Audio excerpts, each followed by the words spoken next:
Hello, everyone, Hi, everyone. and welcome to Bad. Oh God, you sound bad. Thanks. Welcome to Bad Karma, episode 5. Carmel's not very well, if you can't tell. Yeah, I'm Carmel. Just bear with me. My throat really hurts today, so just bear with me. Luckily, it's Mark that's doing the talking. Yeah, I think fate is helping this podcast get by today. So, we recently put a poll on Facebook asking listeners what they would like to hear next. And there were a few different scenarios or topics that you put on the Facebook post. And the winning item is on the Mandela Effect. So yeah, I'd like to give a shout out to Tracy, Darcy, and Tom and Mark, who voted. I didn't realise I voted. You know what? I checked the post out before and I saw my face on there, but I didn't know what it meant. So the only reason why this has won is because you voted. Oh. Well. So it is to me, it's a tie. So this week's Mandela Effect, next week it's conspiracy theory, and you've got to do what Tom suggested, which is 9/11. Not next week, but on your next one. Yeah, possibly I'll look into Awesome, episode 7. There's a lot to go into there, and that's quite a dark topic, so we'll see about Well, you dark-minded. But I don't know if the reason Mandela Effect has won is because people are unsure what the Mandela Effect is, or you know what the Mandela Effect is, and it's just a really interesting topic for you. And if that's the case, it's the same with me. I find it a really, really fascinating topic. So I won't lie, it is a little complicated, but I'm going to break the podcast down as follows. I'm first of all going to explain what the Mandela Effect is, where it came from. We're then going to talk about some of the more common Mandela effects so that you get a bit more of an idea about what it is exactly. Then I'm going to talk about a very personal Mandela effect for myself. Can I talk about my favourite as well? You can. And then I will be ending by talking about what people are kind of theorizing has caused the Mandela Effect. And there's some quite interesting actual academic research done. Okay. About what it could be, and it delves into sort of parallel universes, a conspiracy and that kind of thing, so it's always fun. So the Mandela Effect was termed in the late 2000s by a paranormal researcher, I really like her, called Fiona Broome, and she termed it after establishing that she and many others shared the same false memory about Nelson Mandela. So Nelson Mandela was an activist and South African politician, and many people had this false memory that Nelson Mandela had died in prison sometime in the 1980s. Nobody was sure about the specific year, but they believed he was dead. When in reality, he was actually released from prison in the 1990s and then became the South African president later that decade. That's so weird then, that people think that he's dead, but then he becomes... It becomes a sort of worldwide political figure in that But everybody thinks he's dead. Yeah. So Mandela spent 27 years in prison. I'm not 100% sure what the reason for it is without having to do a lot of research into sort of apartheid. I'm not sure what that is. I'm really uneducated with that, but that's why he was in prison. The reason he was in prison isn't really relevant. And that's the first instance where I guess this paranormal researcher was talking with other people about the death of Nelson Mandela. And it's only when he died in very recent years, can you imagine, receiving the news or watching news, Nelson Mandela has died and thinking, but I thought he died about 40 years ago. He died on the 5th of December 2013. Yeah. So I was at university at the time and I remember hearing about him dying. Even I remember thinking he died. 95. Yeah. Even I remember thinking he was dead already. I didn't think he died in the 80s, but I thought he died in like the early 2000s. I remember hearing about it then. I would have been like 7 at that time. But I do remember Princess Diana dying. I can tell you exactly what I did that morning. So it's not out of the realm of possibility that I would remember Nelson Mandela dying in like 2000 and 2001. I remember 9/11 and that kind of thing. I can tell you what I was doing on that day. So it's not outside the realm of possibility that I would remember Nelson Mandela dying. So for me, it was kind of like, I also thought he was already dead, but I didn't think he died in prison. So that's the basic idea of the Mandela Effect, where you've got to understand as well, it wasn't just Fiona and maybe a couple of her friends that thought he'd already died. It was hundreds of people were under the impression that Nelson Mandela was already dead. Yeah. You can imagine maybe making that mistake yourself, maybe a close family member who you live with who aren't really, into the political So I'm guessing these hundreds of people don't really know each other either. No, they don't. They're obviously people that are sort of sharing their experience of, I thought he was dead already. Yeah, me too. Yeah, me too. When did you think he died? I thought he died in prison. Like me too. knowledge course or something. Yeah. So that's the general idea of the Mandela effect. And it's led into people talking about other instances in our lives where people have these collective false memories of certain things that have happened in the past, or the way things are now, or anywhere from sort of media to the human anatomy as well. Geography is a big one. And I want to go through a few of the more common ones just to kind of really nail what the Mandela effect actually is. Yes. Depending on how much you know about the Mandela effect already, some of these are just going to be, you will already know them. You'll already have your own explanation for them. If you haven't heard of the Mandela effect before, some of these are going to blow your fucking mind. And that's how I felt when I first learned about the Mandela effect. That's how I felt when you first talked to me about it. Yeah. We'll just go through the list of the more sort of common ones that I have. Some of the most common ones you'll find are misspellings of words, media, things that we thought we already knew about. Yeah, I've got one that I swear down is right, but the was telling me I'm wrong. So the most common one is Berenstain Bears. That's the one that I've seen people talk about the most when I've been doing my research. Yeah, it's not mine. I'm not going to lie, I didn't know who they were. So, I mean, it's more of an American book, but I do believe that the writers were American, but I do believe they were sold in the UK as well. So the Berenstain Bears are probably the second most famous Mandela effect next to Nelson Mandela's death. People remember Berenstain Bears, S-T-E-I-N. I'm pronouncing it wrong on purpose. It's still Berenstain, but it's spells differently. Yeah, it's Stein, like Frankenstein. To me, it looks like it has a sort of German or Jewish spelling to the name, like Goldstein or something like that, or, something with Steen in, or Stein. But it's actually spelled Stain, S-T-A-I-N. Always has been. Now, people have debated over the years. No, I specifically remember it being Berenstein because it looks like a Jewish name. It sounds like a Jewish name. I pronounce it as I do a Jewish name. There's Jewish people that have said, I've always written it Berenstein because that just feels natural to me. That's the way I write my own name. But whenever you look at a book or a videotape or a cartoon where they talk about Berenstain, it's spelled Berenstein. And people have argued, no, you must have an updated version that has Stain. I swear I've got a version that says Stein. People have dug out their old copies of their books and checked it and found that actually it's Stain.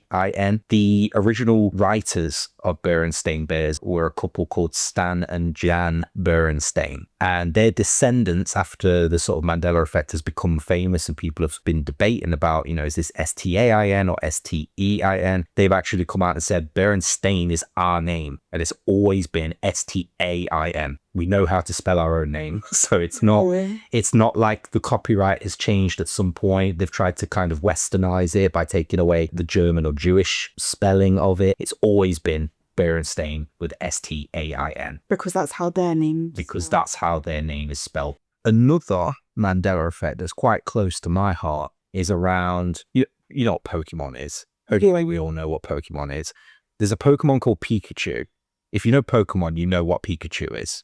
Pikachu is the most famous Pokemon. Yeah. He's like a little yellow rat mouse thing, and he has a lightning bolt tail. Now, the Mandela effect around Pikachu is the color of Pikachu's tail. A lot of people, for some reason, seem to remember Pikachu having a black line or a black tip. Black tip on his tail. That's what I remember. Yeah. This is one of those strange Mandela effects that I'm sure I'm gaslighting myself into remembering, because when people first brought up Pikachu having this black patch on his tail, it didn't catch me by surprise. I wasn't like, oh, he doesn't he? Let's check. Oh, he doesn't.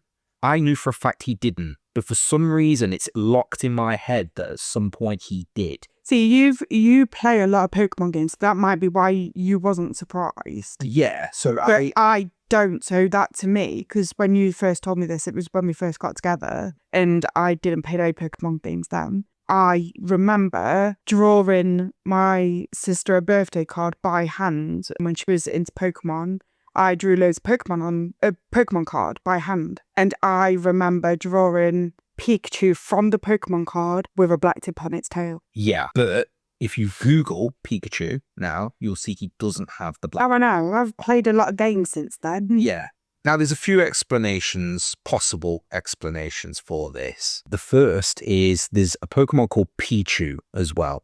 And Pichu's like the baby version of Pikachu. Pichu turns into Pikachu. You say that, but I never knew who Pichu was, so I couldn't have known. People remember this Mandela effect, or the Pikachu having the black on his tail, around sort of the late 90s, early 2000s, and they think it changed at some point then to the more modern version that we see. Now, Pichu, or the baby version of Pikachu, came out with games called Pokemon Gold and Pokemon Silver, which was late 90s. Okay.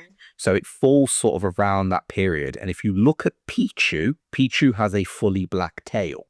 This could be the instance of people's memories being altered slightly by merging two of these Pokemon, Pikachu with the long yellow tail, Pichu that looks very, very similar to Pikachu. No. But he's got a short black tail, but that still doesn't explain No, why people see the tip at the end of the tail, where not connected to the body like Pichu's, but further away from the tail. the tip of the tail. Yeah. That's how I remember it, and I can't even remember seeing Pichu at all when I was younger. There was a version of Pikachu called Cosplay Pikachu, which did have a black tip at the end of its tail. Problem is, that tail was also heart-shaped at the end, and that Pikachu didn't come out until 2014, which is obviously much later than late 90s, early 2000s, when people remember this Pikachu from. When you Google Pikachu, most of the Pikachus have brown at the end of its tail. Yeah, which has always been there. I drew pictures of Pikachu when I was little, and I included that brown part. The problem is the brown part is connected to the body. The black line, or the black tip that people are referring to, is at the end of the tail, away from the body. And when people have tried to recreate what they remember, they always draw it at the end of the tail. Yeah, that's what I remember. Now, the reason I say that I feel like I'm gaslighting myself with this is I remember, do you remember QVC? Yeah. It's a shopping channel. We watch it really late at night. I think sometimes channels will sit. Stupid in the morning. Yeah. And I specifically remember when Pokemon cards were a big thing, a lot of them used the watercolor pictures. Ken Sugimori was the person that drew the original watercolor pictures of the Pokemon. Okay. And I remember Sugimori's art being used on a Pokemon card, or maybe in some promotional material on QVC. And I think I remember the Pikachu having the black at the end of its tail then. Now, I don't know if maybe that's because it was a knockoff Pokemon card, maybe, that QVC had been tricked into selling. I wonder if that's where this Mandela effect has come from. The only reason I remember that is I was allowed to stay up way past my bedtime because QVC didn't come on till like 8, 9 o'clock at night. I was about 5 or 6, and they were selling Pokemon cards, and I desperately wanted them, and my mum wouldn't buy me them because she's cruel. If there is a Pikachu with a black tip at the end of the tail, I think that's where I saw it, and I think it was in the watercolor art style. But like you said, you remember drawing Pikachu when you were younger and putting the black tip at the end of the tail. Yeah. So where did it come from? Especially if, did you say you were copying the images from Pokemon cards. Yeah, so why would you copy the black if it wasn't on the Pokemon card? This is the example of what a Mandela effect is. It's very strange, very, very strange. And again, you would just kind of think nothing of it if it was just you. Yeah. But it's not. It's thousands of people, which is very, very off-putting, very strange, and does make you question your own sanity a bit. Yeah. And also the sanity of others. So, now that we kind of have a bit of an idea of what Mandela effects are, let's have a bit of fun and talk about some other Mandela effects. Okay. Because now, I'm sure you're all thinking, well, what else am I misremembering? Here's a famous one, Star Wars. So we all know that famous line that Darth Vader says to Luke Skywalker. What is the line? Luke, I am your father. Yep. Luke, I am your father. It's been parodied many times. I think Family Guy had like a full episode just parodying the first Star Wars movie. What if I told you that's not the line? The line. Well, I wouldn't know because I've not actually seen the film. No, I haven't seen Star Wars, but even I knew the line as Luke, I am your father. Yeah, because that's what everywhere teaches you. Yeah, and it's not. The line is actually, no, I am your father. And in the context of the film, it makes perfect sense because Luke says to Darth Vader, you killed my father. No, I am. And Darth Vader says, Yeah. no, I am your father. Move faster. Yeah. So anytime someone tells you or asks you, tell me a line from Star Wars, you're probably going to say, Luke, I am your father. But that's because everyone's made it into that. So that's sort of an example of a line that we've all misquoted. Another one, just very, very briefly, is Forrest Gump. Life is like a box of chocolates because you never know what you're going to get next. No, that line's actually wrong. No, it's not. It is. It's not life is like a box of chocolates. It's actually life was like a box of chocolates. Rewatch the scene from Forrest Gump. But that makes no sense because how is it was when he's still living? No, he says Mom used to say life was like a box. But again, she was living, so how was it? Shit, when he was an adult? I don't know. I haven't seen the film, but we all know the line. You've not watched Forrest. We all know the line, life is like a box of chocolates, but that's not the line. If you watch the scene, it's life was like a box of chocolates. I'm still trying to get over why you've never watched Forrest Gump. How have you not watched Forrest Gump? We're going to have to watch that. It's a classic. Another, and this completely threw me off as well, Curious George. It's got a tail. The monkey. So this is a Mandela effect we've already spoken about, which is why you know where we're going with this. But when you think of Curious George, you think of a monkey with the stupid little hair flick at the front, for some reason, that all monkeys seem to have, cartoon monkeys. And you think of him having a really long tail. That kills. Yeah. You think of him swinging from trees with it, picking things up with it. Curious George never had a tail. Fuck off, he has a tail. He didn't. If you Google Curious George, aside from fan mock-ups, you will never see a picture of Curious George, whether it's new I can remember. classic, you will never see Curious George depicted. I remember watching Curious George when our oldest was little, and Curious George had a fucking tail. I'm telling you, he had a tail. Curious George has never had a tail, which is strange because people have memories of him using his tail to do things, pick things up. I think people also remember, even I remember a picture of him in a book eating a banana and he's holding the banana with his tail. So we've spoken about sort of famous media things that you may have been exposed to, you might not. Have you ever heard of an entire landmass moving? What do you mean, like Little Island? Not a little, but have you heard of, imagine one day you woke up and rather than Scotland being attached to England, it was actually now attached to Mexico or something like that. Well, that'd be impossible because it's the opposite end of the country. Yeah. So the example I have is New Zealand. People remember New Zealand being north of Australia, sometimes as an island above the continent, sometimes as a sort of extension to Australia itself while attached. So kind of like what Canada is. I don't think New Zealand's ever been attached. Well, some people remember it that way. They certainly don't remember it being below Australia. And actually, if you look at the world map now, you'll find that New Zealand is to the southeast of Australia. A lot of people remember it being either north of Australia or northeast of Australia. A lot of people also remember it being either close or next to Papua New Guinea, which is to the north of Australia. So that basically means New Zealand is nowhere near Papua New Guinea. So there are some theories that at some point the island has somehow moved.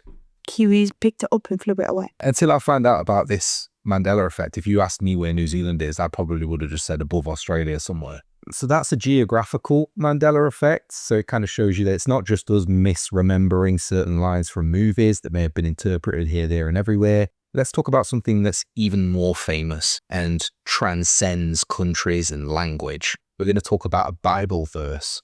I don't know my Bible, so to me, that'll go over my head. I think this was used in Twilight as well. The Bible verse is Isaiah 11:6, and the verse says, "The lion may lay with the lamb." Yeah, Edward says it's a Bella. Now, that isn't actually the line in Isaiah, the Bible. It's actually the wolf may lay with the lamb. That makes more sense because you have like wool in sheep's clothing and stuff. Yeah. To me, the wolf laying with the lamb actually makes more sense because you're more likely to find a wolf lambs. Yeah. in the same country as a lamb. I don't know if you'll find a lamb in, the savannah where a lion is. But couldn't that just be Twilight just No, saying it's not. It's Tom? not just Twilight. Many people see it as the lion with the lamb, and I think that has something to do with them both being elves. It makes no sense to me. Wolf makes more sense. Yeah, I mean, a lion would absolutely eat a lamb. Again, The point of the Bible verse is it's saying how unlikely it is that these two animals would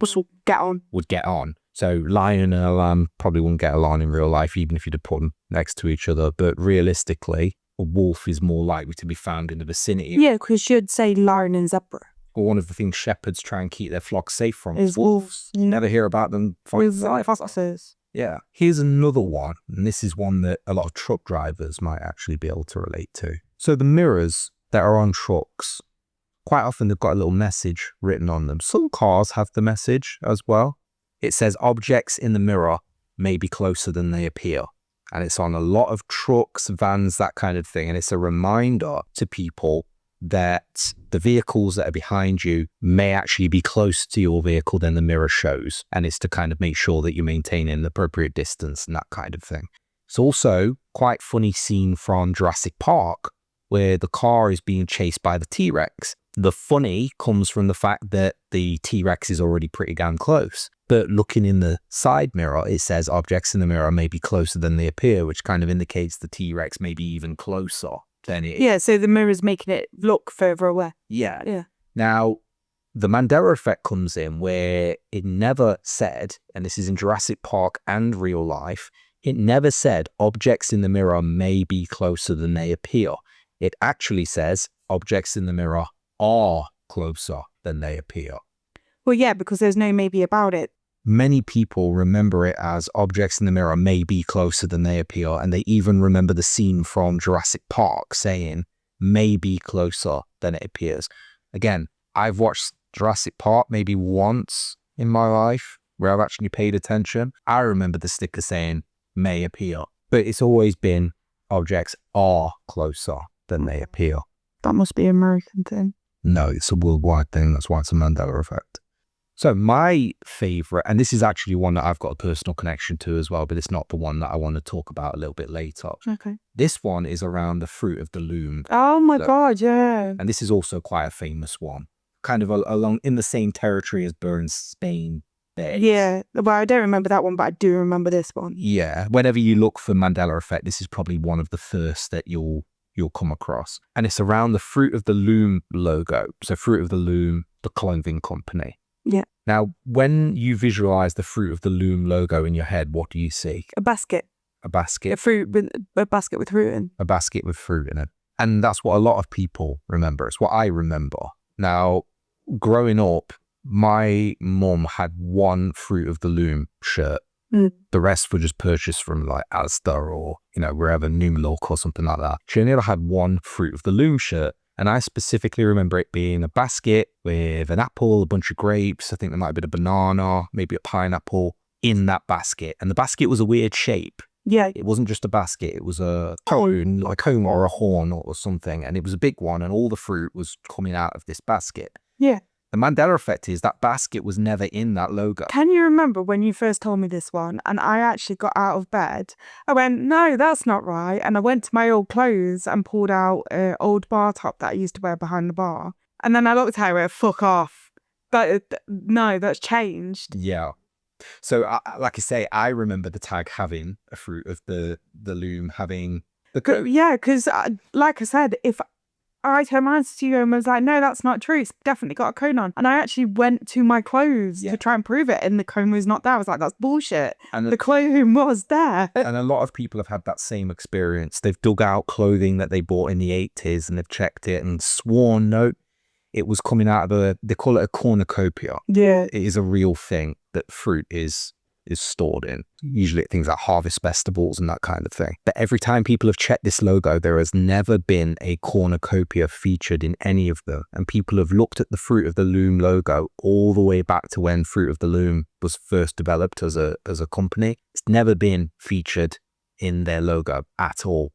So very strange. My question, And this is where the Mandela Effect side of it comes in, because you could always say, oh, well, you obviously thought fruit basket. You came up with the idea of fruit in a basket. That's how you've kind of mistook it. Fruit in a basket, fair enough, but fruit coming out of a weird horn-shaped thing? Shaped basket, yeah. Cornucopia.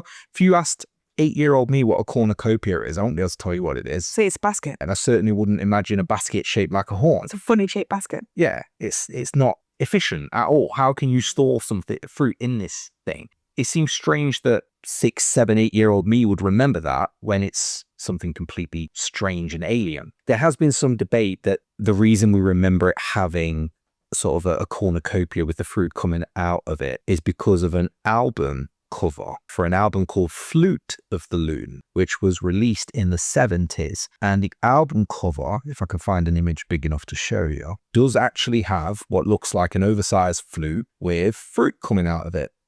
And it looks very much like what we imagine when we talk about Fruit of the Loon. The only problem is for one thing, it's a flute, not a basket. And also there's no apples, doesn't look like there's any grapes. It seems to be more centered around vegetables than it does fruit. Carmel's just sent me a picture of a Fruit of the Loon logo that does have the cornucopia. Now, this is the problem. This is where misinformation comes in, because a lot of people have produced their own tags that have the cornucopia, and that's to try and solidify one of the theories that we're going to talk about later. A lot of them I don't believe. Like I say, I've had items of clothing that were Fruit of the Loon. You have yourself. We've sworn down there was a cornucopia, and we've gone and checked, and it's not there.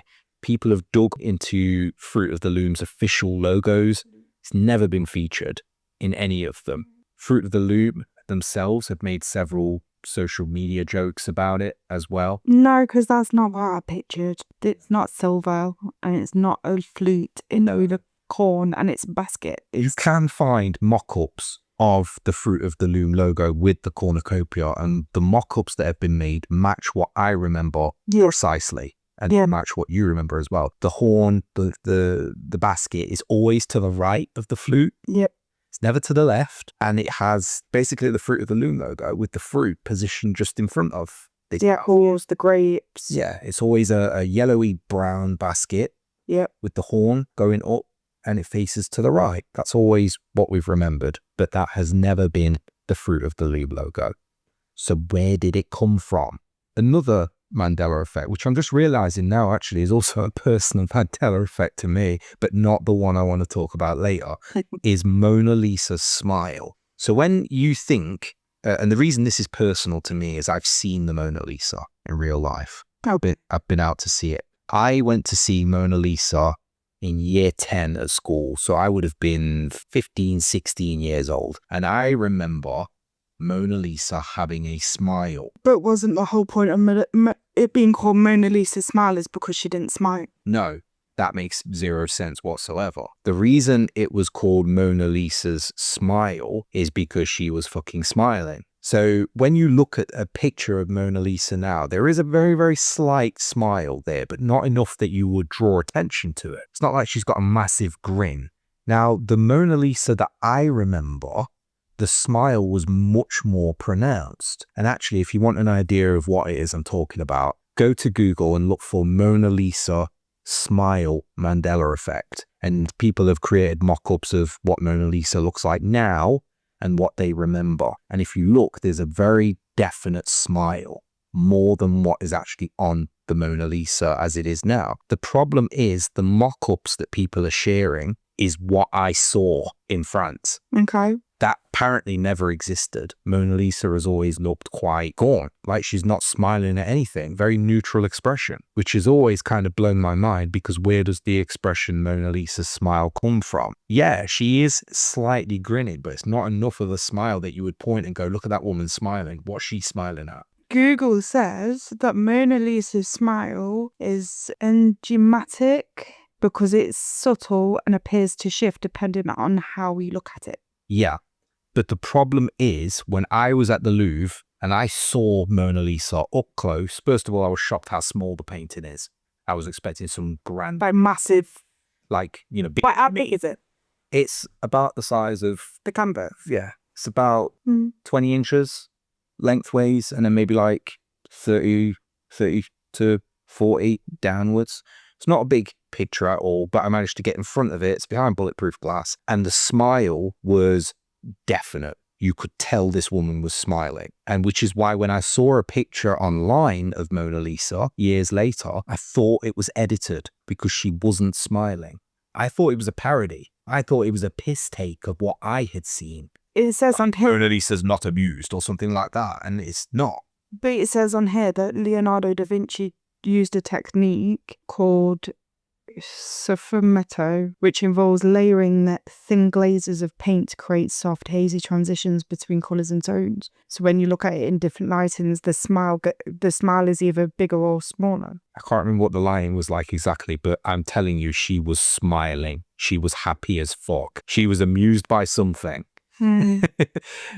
So the next Mandela effect that I have here is one that you wanted to talk about earlier, which is Snow White. So do you want to talk about this one? I just remember the evil queen, when she talks to the mirror, the famous quote is "Mirror, mirror on the wall," and it's famous, quoted everywhere. Even Disney has a lot of merchandise with it on, but that's not actually what she says. Yeah.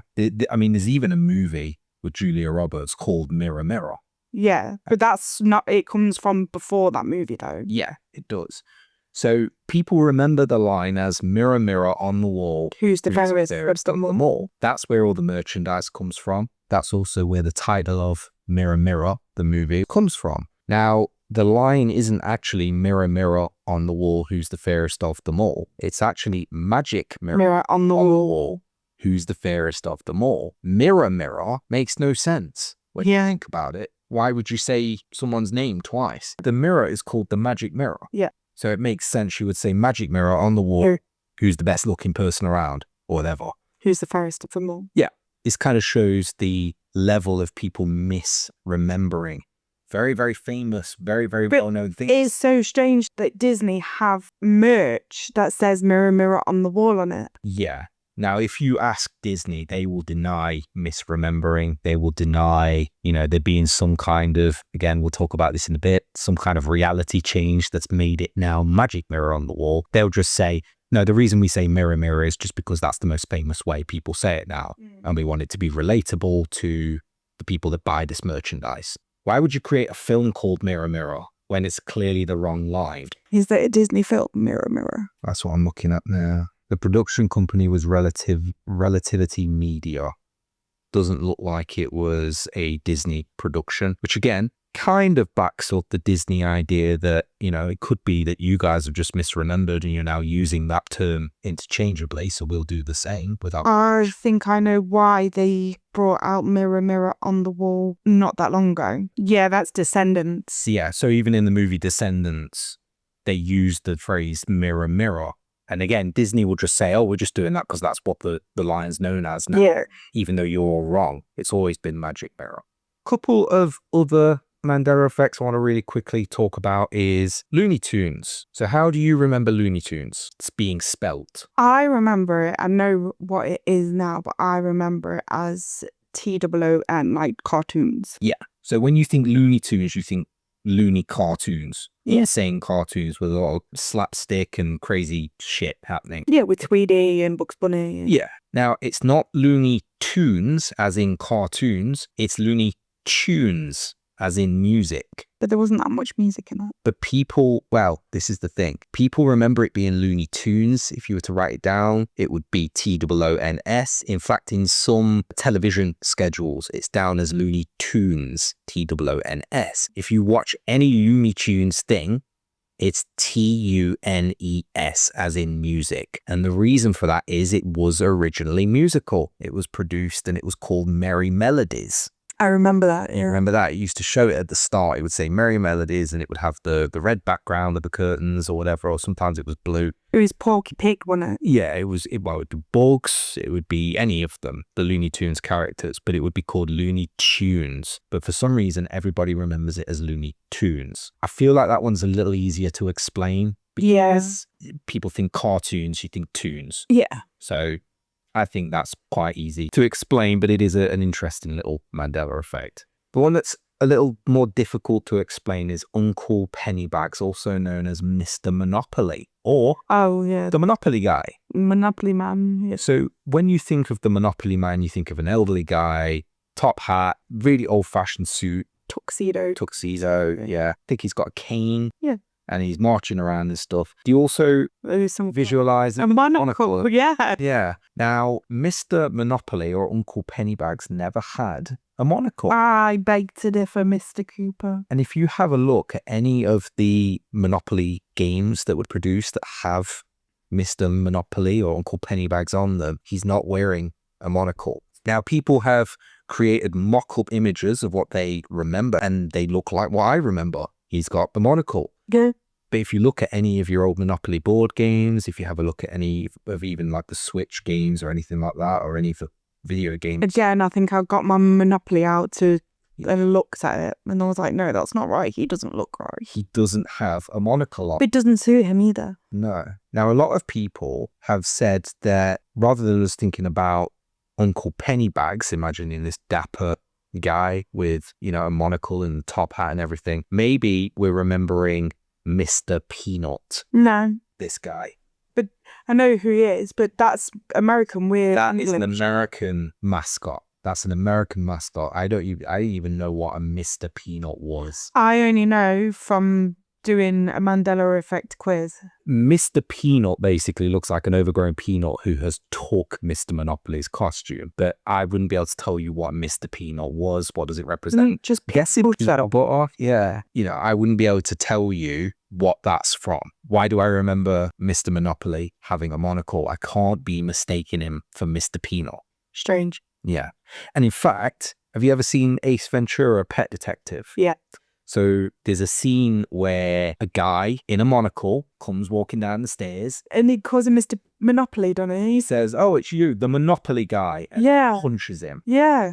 Knocks him out or does something to him. He was wearing a monocle. Yeah. That, aside from him, I don't even think he had a top hat on. No, I think I don't think he was. I don't think he had the top hat. All he had was the dapper suit and a monocle. And he calls him Mr. Monopoly and then knocks him out. So this kind of shows you that even big time movies are making these kinds of mistakes. So now, finally, I want to talk about the very personal Mandela effect that I brought. It's one to do with geography, very similar actually to the New Zealand, Australia Mandela effect that I brought up earlier. Okay. But the personal Mandela effect that I want to talk about is something I experienced when I was in infant school. This is the late 1990s. I must have been 6 or 7 and I was in infant school. And I remember seeing a big world map. It took up a lot of the wall, might have even been the size of the entire wall. Think of the size of a whiteboard. It was that, but a world map. Yeah, I've seen those. Took up the majority of the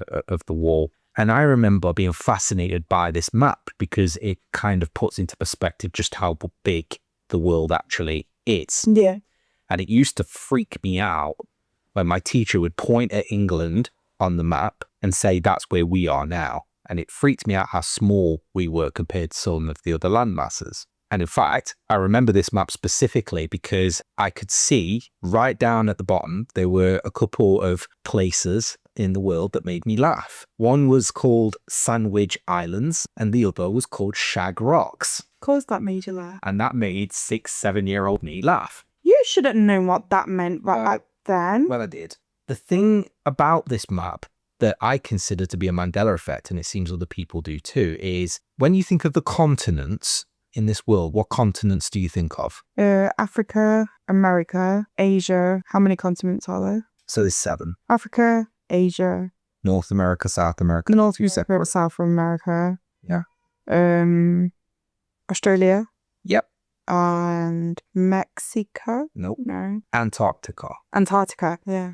And we all know where they are, where they're located. Now, when I was looking at this world map, Antarctica was very clear. You could see at the bottom of the world, there was this big white strip across the bottom of the world map. And it said Antarctica on it.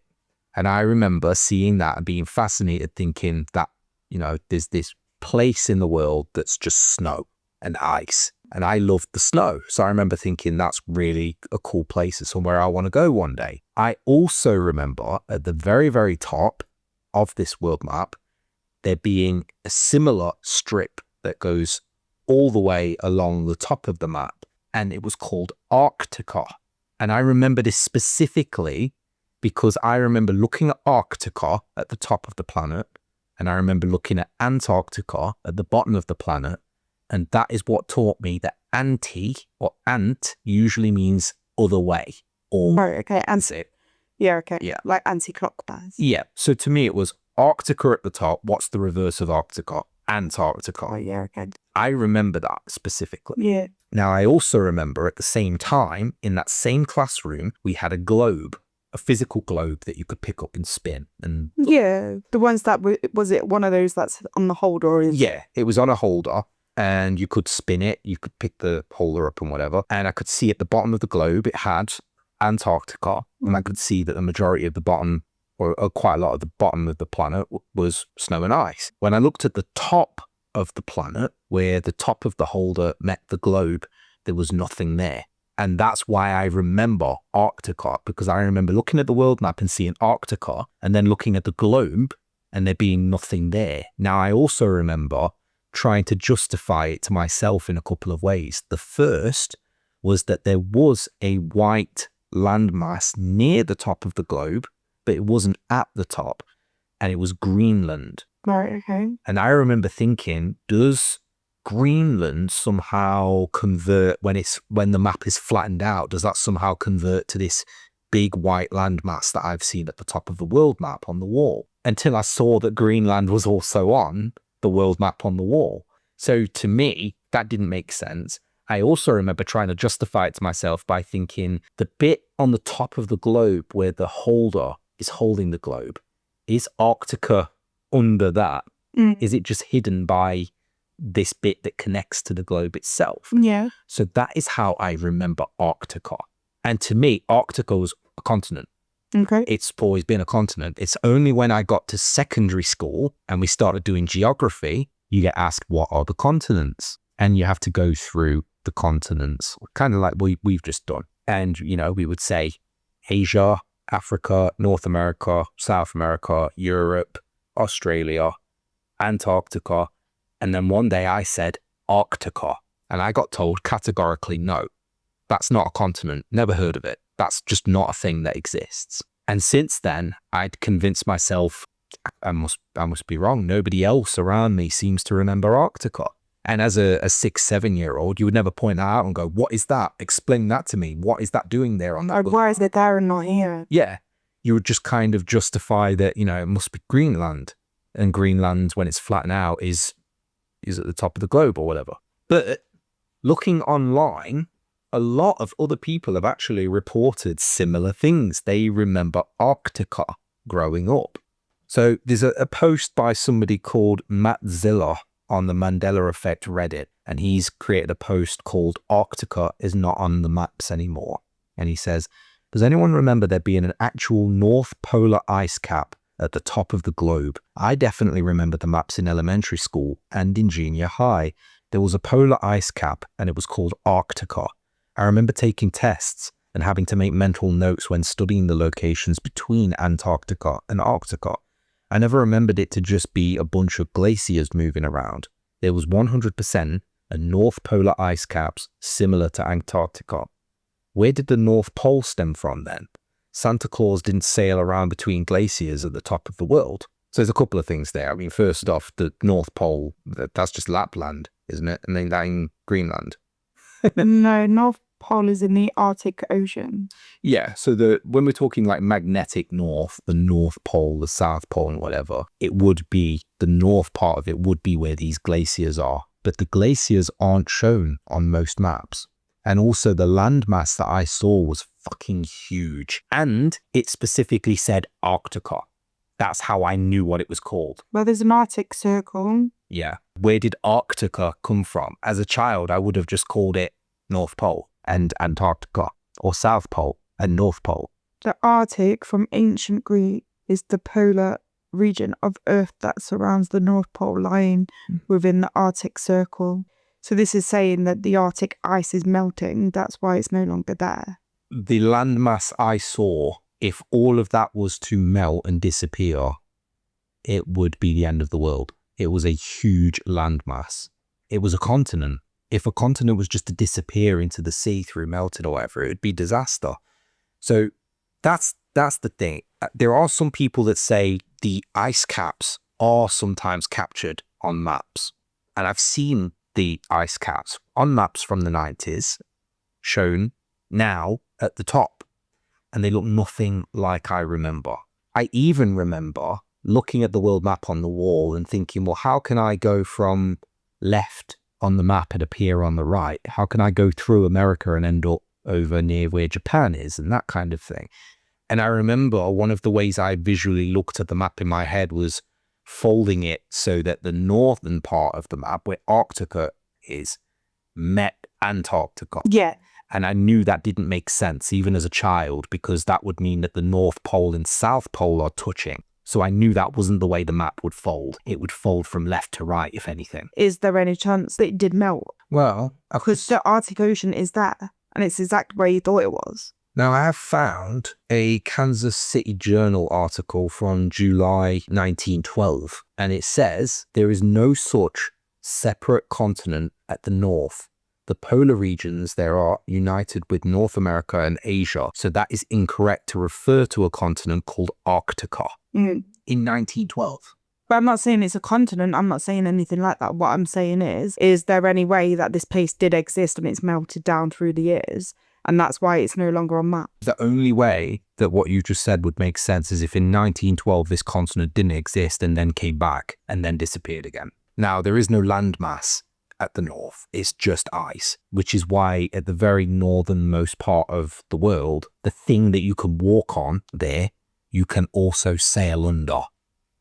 It's just a floating thing. So that freaks me out because I remember Arctica vividly. And when I was told there's no such thing as Arctica, the only thing that's made me doubt that is the fact that nobody around me remembers it. Yeah. So I put it down to a false memory. I must have somehow been thinking of Greenland. I remember these things in my head. Maybe, it's been almost 30 years at this point.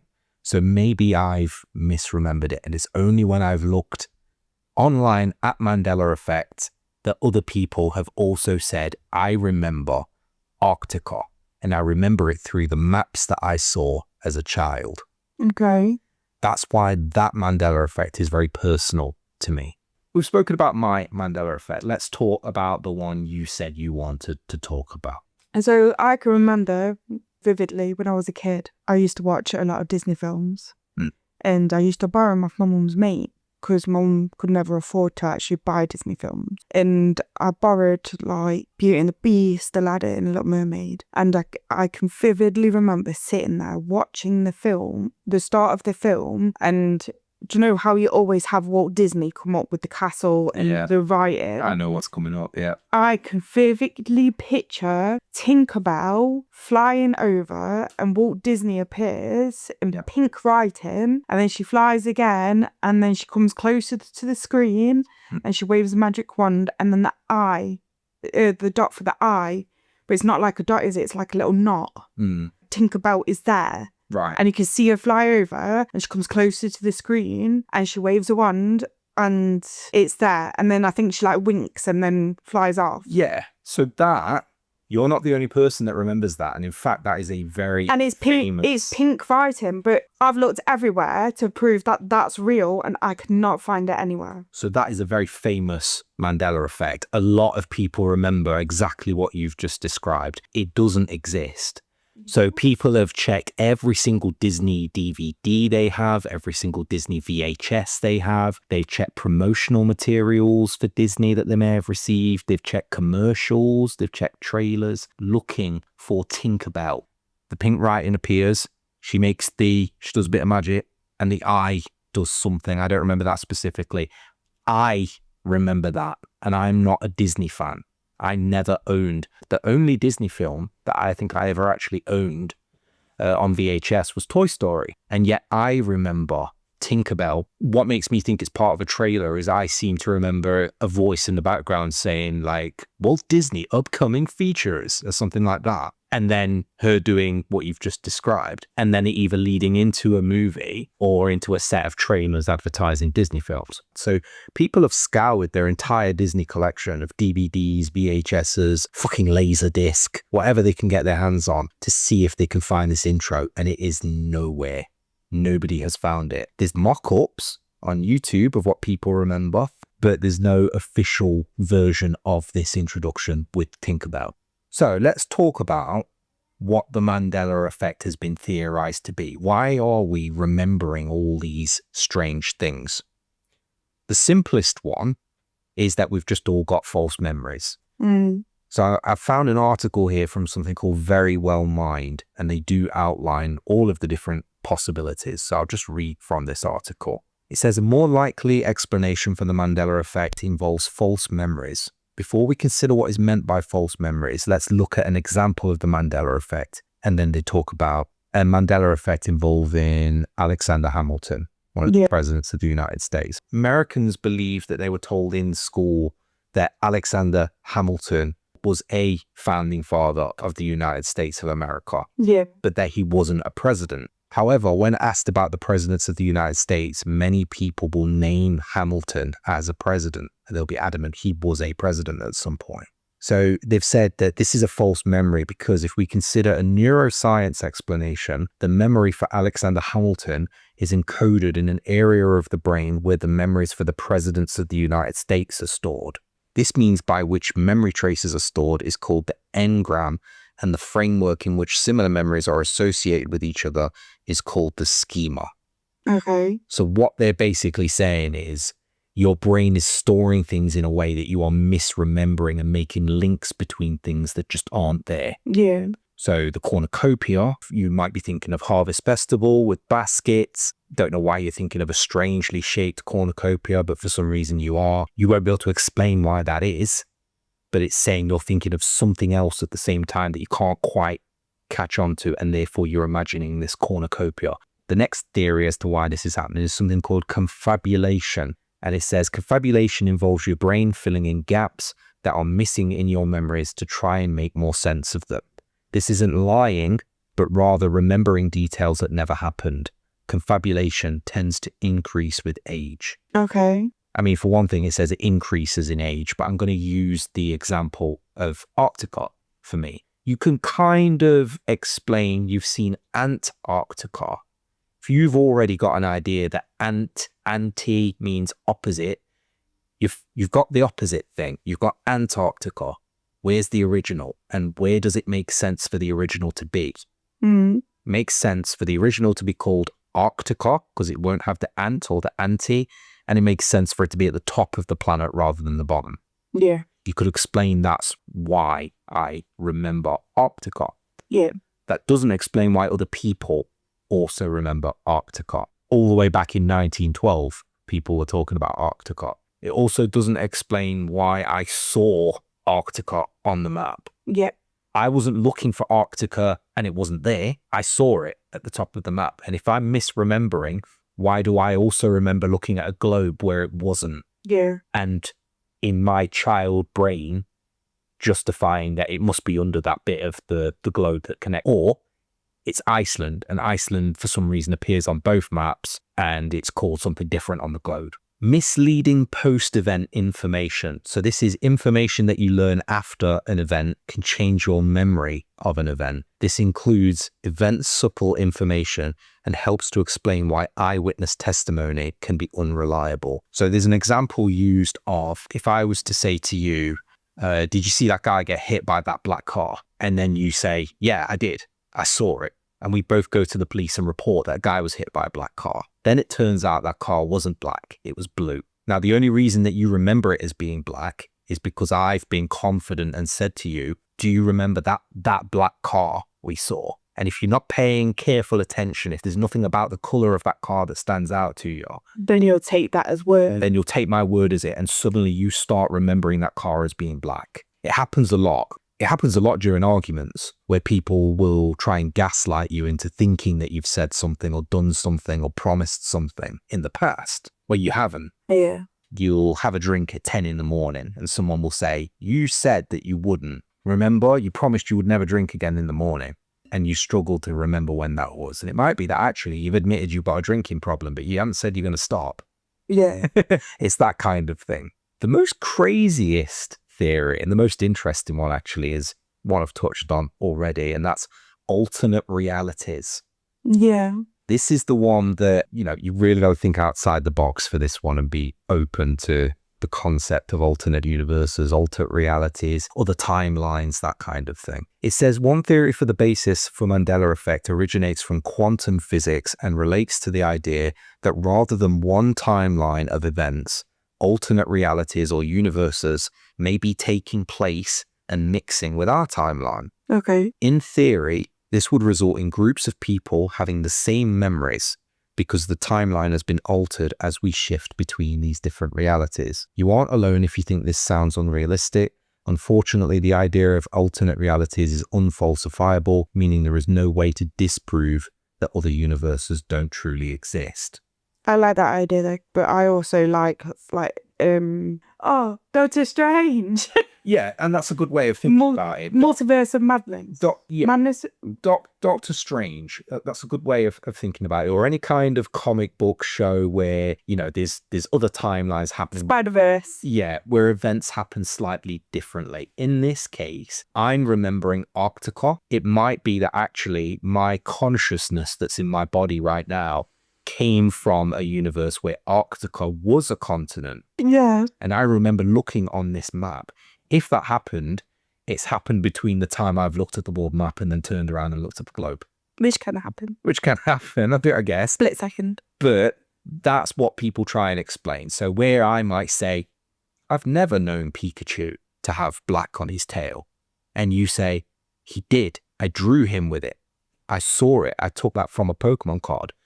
We can both be right in that situation. It just means you're from the universe where Pikachu had the black on his tail. So I like that idea. The reason, and this is me kind of adding my own little theory into this side of it as well. When did they say Mandela died? Because that seems to be the trigger where people have suddenly noticed these things happening. The 5th of December 2013. 2013. When did the Mayans say the world would end? That's right, man. 2012. The Mayan, where they said the world was going to end? The Mayan calendar ends in 2012. Well, that's because they didn't know how to keep it going. No, the theory was that something would happen in 2012 that would cause the world to end. When it didn't end, they then changed it to say, no, it was never that the world would end. It's that life as we know it would change. So 2012 is when this Mayan calendar is supposed to end. Mandela died in 2013. 5th of December 2013. Yeah, a little bit past that. Or a year, only a year. Why did you just ask if I know? When the Hadron Collider was turned on. I've never heard of it, so no. Hadron, Hadron. So the Hadron Collider has been switched on a few times. The first was in 2008. However, a major fault halted operations just 9 days later. The Hadron Collider was restarted in March 2010. Okay. And it's been kind of going since then. First collisions were achieved in 2010 at an energy of 3.5 tera electron volts per beam, about 4 times the previous world record. The discovery of the Higgs boson at the LHC was announced in 2012. Okay.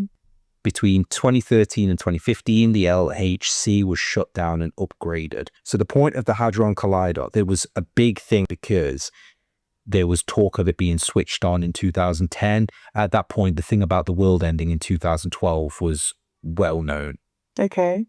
And there were people concerned that switching on the Hadron Collider would do something disastrous because it's basically a particle accelerator, a big one. Okay. There were concerns that it would open a black hole that would then swallow the Earth. There were concerns that it would be disastrous and explode, and it would be almost like the biggest nuclear weapon that's ever been detonated. Okay. There were also, and this is where it gets a bit crazy, concerns that it would create a scenario where timelines would merge because particles were being accelerated. Like Doctor Strange. Yeah. Okay. Now, the first documented occasion of a Mandela effect happening is 2013. So some people think that the world really did end in 2012. And where we are now is our consciousness from various universes where the world ended have been put here in this universe. Because also there's a theory that nobody ever truly dies. You move from one universe to another. And if that's the case, that would explain why I remember certain things differently to you. And it's because although we all exist in the same universe together now, the consciousness that inhabits each of our bodies have been ripped from these other universes by the Hadron Collider and dumped here. Okay. Which is where we are now. Really, really weird theory. Yeah. The Hadron Collider thing seems a bit strange that it was switched on around this time and then the Mandela thing was discovered after all this was supposed to have happened. Like it's all linked together. Yeah. It doesn't explain why I remember Arctica back in the 90s. Well, it does because Well, no, because back in the 90s, I was proved wrong. And I was proved wrong before the Hadron Collider was turned on. It would make sense if I was adamant Arctica was a thing up until now, and up until 2012, and then I was proved wrong. But I was looking at a globe then and I couldn't see it. But I justified it in my young mind as well. It's under the part of the globe. So yeah, hopefully your mind hasn't been fucked too much towards the end there. But essentially the craziest theory is that it boils down to the merging of timelines where all of us are correct in our own little way. And that will explain why hundreds of thousands or sometimes even tens of thousands of people remember things happening a certain way despite not being able to find these things or being proved wrong.